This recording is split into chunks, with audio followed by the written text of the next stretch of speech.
χορός Καράπουνάρ. Καράπουνάρ είναι ένα χωριό της περιοχής της Μπάφαρας με 3 συνοικισμούς. Οι Τούρκοι πολλές φορές κάψαν το χωριό αυτό, αλλά σε μια από τις τελευταίες περιπολίσεις του χωριού, εκεί ήταν συγκεντρωμένα εκατοντάδες γυναικόπαιδα, ενώ οι άντρες ήταν όλοι στο βουνό. Στο χωριό αυτό, το χωριό αυτό το περικύκλωσαν οι Τούρκοι το 1921 και αφού το περικύκλωσαν, συνέλαβαν όλες τις γυναίκες και τις κοπέλες, εβίασαν τις γυναίκες και τις κοπέλες, τις ρίξανε μέσα στην εκκλησία, 62 τον αριθμό, και τις κάψανε.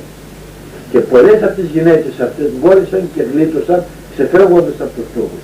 Άλλες τρελάθηκαν και άλλες βαριά τραυματίες στο κάμπο ή στον ζητούσαν κουνώντας το μαντίλι ενίσχυση να δείξουν ότι και εδώ είμαστε κρυμμένοι, όταν κόπασε κάπως η θύελα αυτή του περιπολισμού του Καράπουναρ.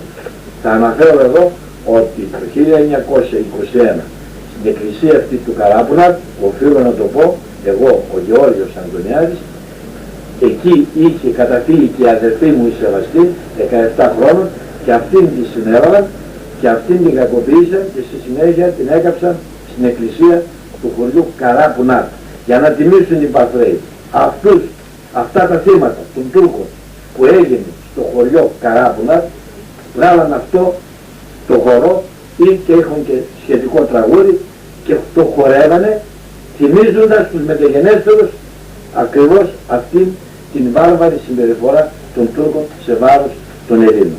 Είναι λοιπόν ο χορός Καράπουναρ.